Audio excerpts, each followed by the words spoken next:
Isaya, andika Isaya 52 mstari wa 7. Isaya 52 mstari wa 7 anasema, jinsi ilivyo mizuri juu ya milima miguu yake aletaye habari njema, yeye aitangazaye amani, aletaye habari njema ya mambo mema, yeye autangazaye wokovu, auambiaye Sayuni, Mungu wako ana miliki. Ni jambo jema sana miguu inayopeleka habari njema.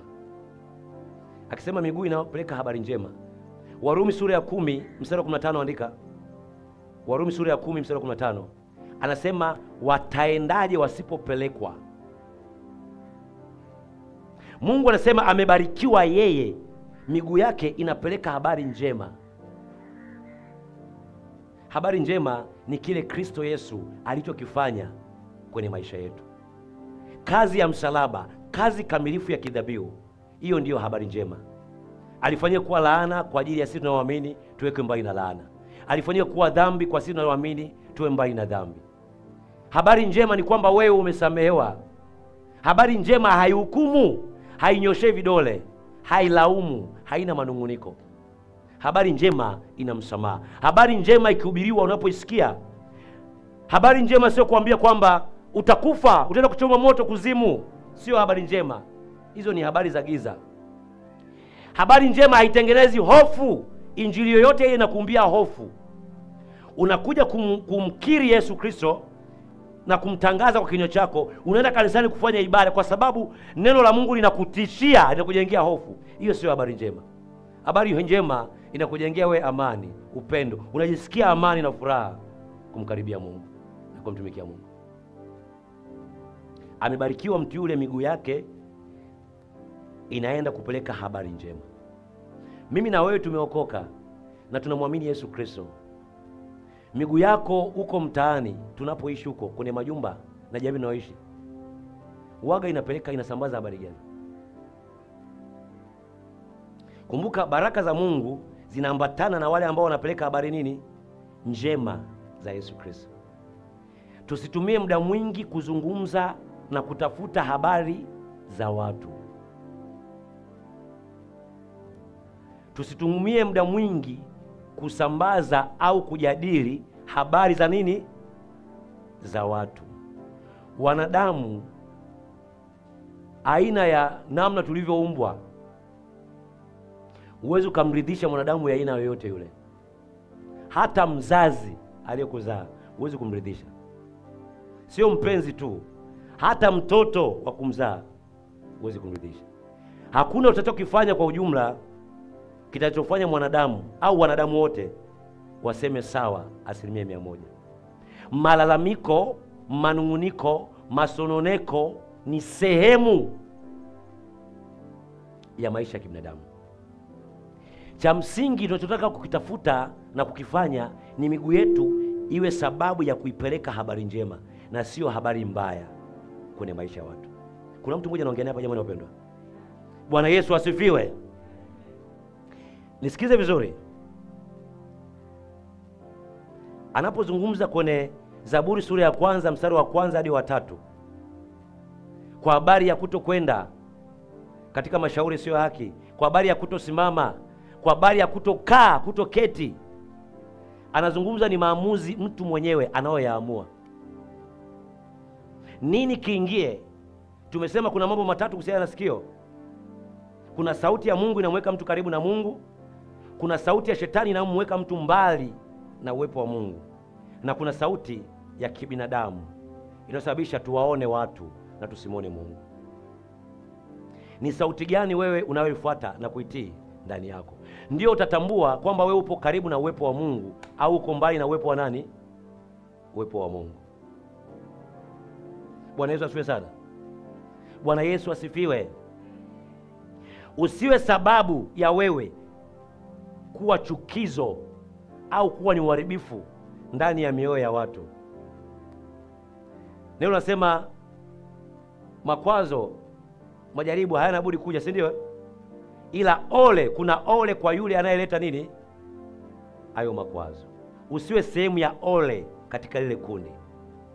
Bwana Yesu asifiwe sana. Mathayo sura ya 9 mstari wa 37 hadi wa 38 anasema, ndipo alipowaambia wanafunzi, Yesu Kristo akawaambia wanafunzi wake, mavuno ni mengi lakini watendakazi ni wachache. Basi mwombeni Bwana wa mavuno apeleke watendakazi katika mavuno yake. Kuna mambo matatu. Kuna mavuno ikimaanisha ni nafsi za watu, ni matunda yaliyo tayari kuchumwa, ni watu walio katika dunia wasiomjua Mungu, wasiokuwa na neema ya wokovu. Mavuno ni mengi, kuna utayari wa watu kuisikia sauti ya Mungu, ila watendakazi ni wachache. Watendakazi ni wale ambao wanaitii sauti ya Mungu kwenda kuyatimiza mapenzi ya Mungu. Ukisoma kitabu cha Yohana kama andiko letu kula leo, Yohana sura ya 6 mstari wa 38 mpaka wa 40, Yesu Kristo anasema, nimekuja kuyatimiza mapenzi ya Baba yangu, mapenzi ya yule aliyenipeleka. Anasema, na mapenzi ya yule aliyenipeleka ni haya, ni watu waamini kile nilichokifanya, waamini katika kazi ya msalaba, kazi kamilifu ya kidhabihu. Kwa lugha rahisi, mapenzi ya Mungu yalishatimizwa miaka 2000 iliyopita. Mapenzi ya Mungu yametimizwa miaka mingapi? 2000 iliyopita. Mapenzi ya Mungu ni watu kuamini Kristo Yesu. Mungu aliuvaa mwili akaja akatimiza mapenzi yake miaka 2000 iliyopita. Mimi na wewe tunayemwamini Yesu Kristo, ambaye tumefanywa kuwa ni mabalozi. Wakorintho wa pili, andika Wakorintho wa pili sura ya 5 mstari wa 20. Mimi na wewe tulio mabalozi, kazi yetu kubwa ni kutangaza habari njema. Katika kutangaza hizo habari njema, watu wataelewa mapenzi ya Mungu ni yapi. Mapenzi ya Mungu ni Mungu kuvaa mwili kuja kumkomboa mwanadamu. Mapenzi ya Mungu ni masamaha yanayotokana na agano la damu ya Yesu Kristo. Mapenzi ya Mungu ni ondoleo la dhambi. Mapenzi ya Mungu hawezi yakaenea kwenye mioyo ya watu kama hakuna miguu inayopeleka habari njema. Mapenzi ya Mungu yanasambaa kwenye mioyo ya watu kama kuna watu wanaipeleka habari njema. Andika Mathayo 28, Mathayo 28 mstari wa 19 na 20.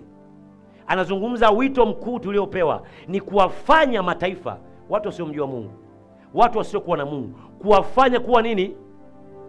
Wanafunzi wa Yesu Kristo, kwa kuwafundisha habari zinazohusiana na Yesu Kristo, sio habari zetu sisi.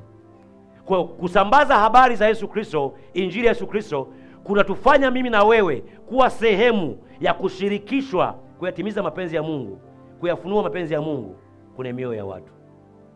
Watu wanajua kusudi la kuumbwa kwao, kusudi la wokovu wao.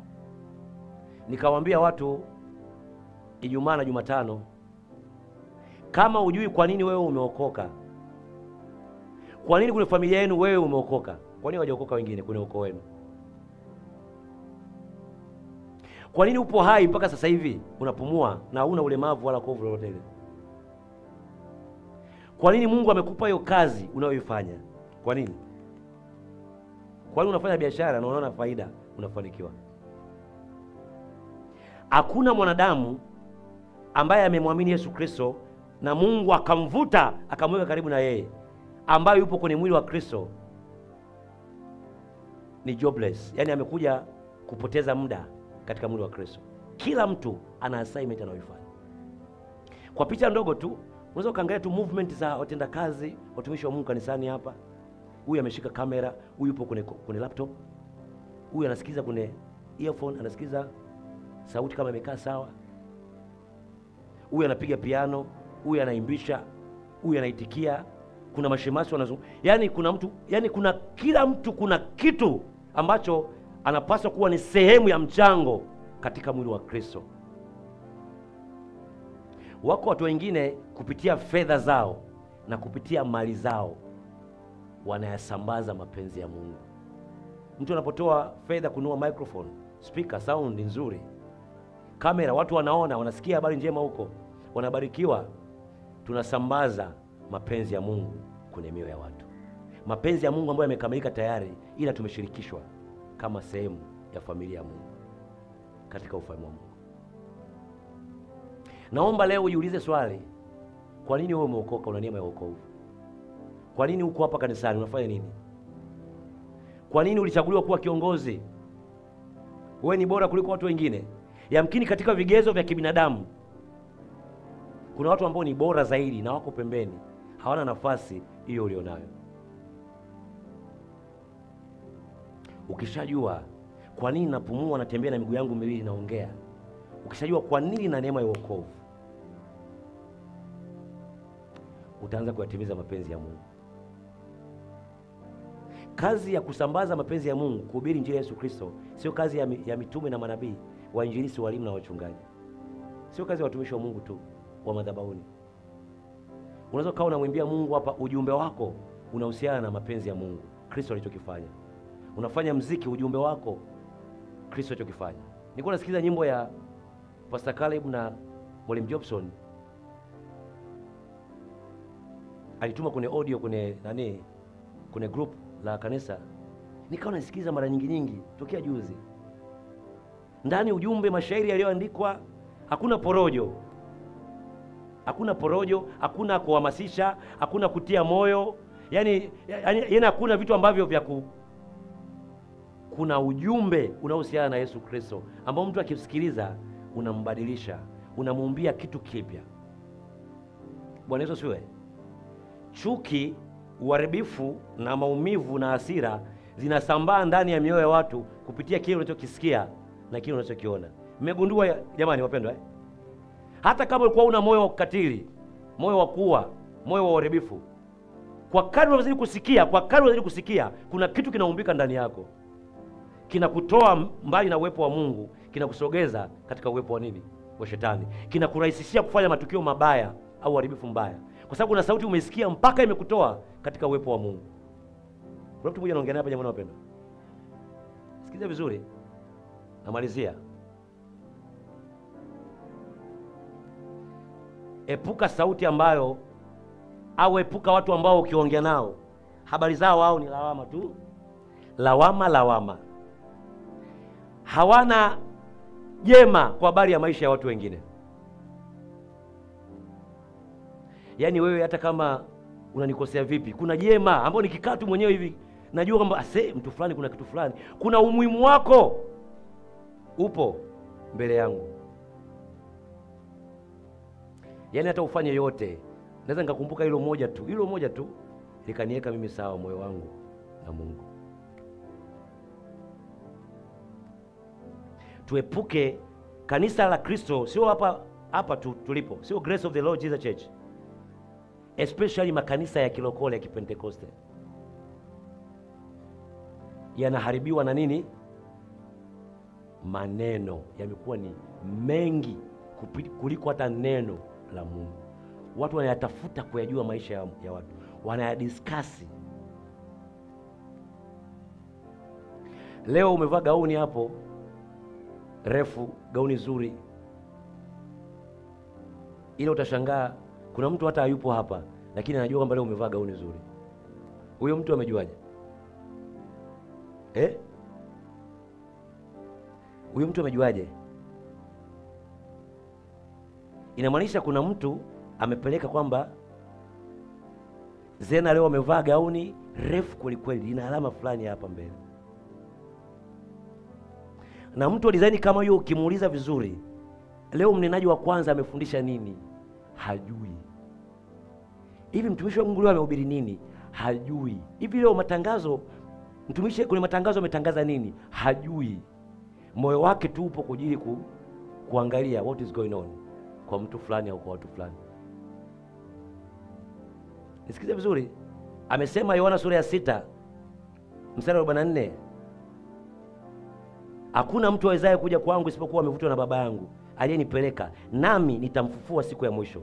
Imeandikwa katika manabii, na wote watakuwa wamefundishwa na Mungu. Basi kila aliyesikia wakati wa kufundishwa, kila aliyesikia na kujifunza kwa Baba huja kwangu.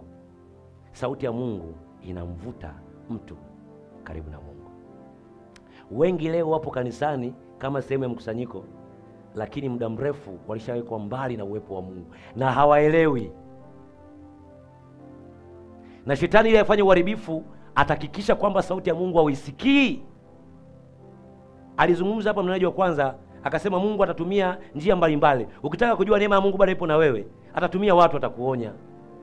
Atajifunua utasoma Biblia itakuonya. Utasikia radio, television, utasikia tu, yani ujue neema bado iko na wewe. Kuna ile neema ya wewe kubadilika. Bado iko na wewe. Siku ambapo utasikia hata jirani yako, hata chizi hapo barabarani akwambii chochote kile kwa habari ya mabadiliko, jua tayari uharibifu uko hapo. Mungu aruhusu jambo litokee, anatuonya, sauti yake inatuweka karibu na yeye. Bwana Yesu asifiwe sana.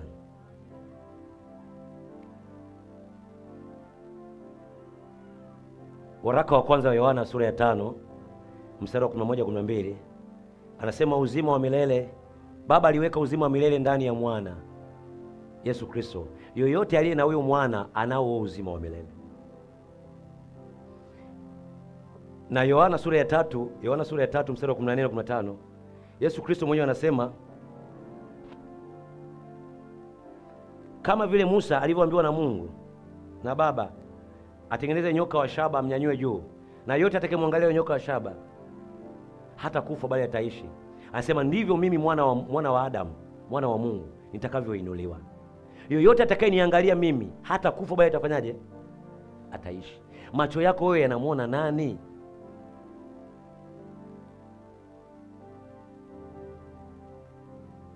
Jukumu tulionalo ni kusambaza habari njema. Mtumishi wa kwanza kusambaza habari njema, hivi mnajua alikuwa ni mwanamke?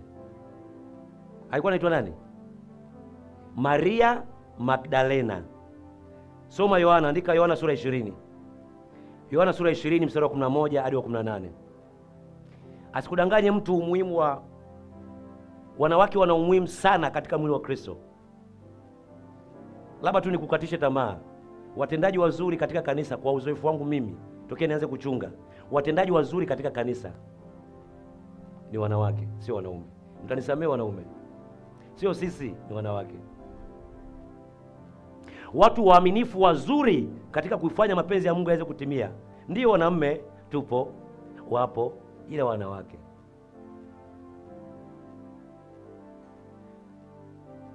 Yesu anampa agizo mtume wa kwanza kwa mitume wengine, Maria Magdalena, nenda kawaambie nimefufuka, kawaambie, kawatangazie habari njema. Kwa mtu ambaye ana ignore huduma ya mwanamke hayuko sawa. Angalia kanisa la awali, nani alikuwa anamtegemeza Yesu Kristo? Mfuko wa shekeli alikuwa anabeba Yuda. Ni nani alikuwa anategemeza? Walikuwepo kina Yusufu tajiri, walikuwepo kina Nikodemo yule Mfarisayo. Watu wenye fedha wanatengeneza mifumo ya uchumi katika huduma ya Yesu Kristo. Ila walikuwepo wakina Suzana, walikuwepo kina Maria Magdalena, walikuwa wakitoa fedha na mali zao. Walikuwepo wakina Lydia. Matendo ya Mitume sura ya 16 mstari wa 9 hadi wa 10, Mtume Paulo anapata maono. Kuna mtu katika maono, anaona kuna mtu anamuita kule Makedonia akiwa katika maono. Alipoamka asubuhi, maandiko anasema, Matendo ya Mitume 16 mstari wa 9 na 10, anasema Paulo akajua kwamba Mungu, kuna mavuno yako tayari kule, yameshaiva tayari. Biblia inasema wakatoka na watumishi wengine wakaenda Makedonia. Walipofika wakakutana na kina Lydia, mioyo yao ipo tayari kusikia habari njema. Lydia huyu ndio aliowapa hifadhi, aliowapa eneo, fanyeni utumishi hapa, wakusanyeni watu hapa, na akawatunza kwa fedha na chakula chake. Wapo kina Lydia ambao Mungu ameweka tu tayari kuhakikisha kazi ya Mungu inafanyika sehemu fulani. Na wewe kama ni Lydia uko hapa, utanyanyua mkono wako, utamwambia Mungu, kama vile Lydia alivyowahifadhi, kama vile kina Priscilla na kina Aquila walitumia nyumba zao, maeneo yao kuwakusanya watu waisikie habari njema, ndivyo mafanikio yangu yalipo. Na wewe unatangaza. Unaweza kawa hujijui kama wewe ni akina Aquila na Priscilla, akina Lydia, huwezi kujijua. Kuwa sehemu ya mchango wa Mungu katika nyanja tofauti. Unaweza kuwa ni muombaji, yule yuko hivi, yule. Kila mtu ana jukumu na lazima utambue umuhimu wa kila mmoja. Andiko la mwisho, Matendo ya Mitume sura ya 13 mstari wa 2 na wa 3.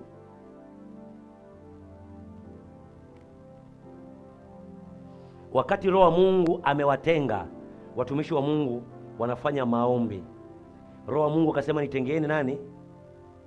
Sauli, nitengeeni Paulo na Barnaba. Kulikuwa kuna uhitaji wa watu kuisikia habari njema ya Mungu sehemu nyingine. Roho wa Mungu akasema nitengeeni fulani na fulani niwapeleke. Sema wakaweka mikono juu yao, wakapelekwa kupeleka habari njema. Miguu yao ilibarikiwa kwa sababu ilipeleka habari njema. Hakuna excuse kwamba mimi nina kazi. Wale wateja wanaokuja pale kazini, wale unaowahudumia, ile interaction, ule muingiliano wa pale unapofanya biashara katika jamii yako, kuna tosha sana kuambia watu habari njema. Bwana Yesu asifiwe. Kokote mimi nitapokuwa naishi, lazima wale ambao wanaishi waijue kweli ya Mungu. Nitajitoa usiku na mchana waijue kweli ya Mungu na kuwa msaada kule mambo yao ya kiroho. Kokote kule nitapokuwa naishi.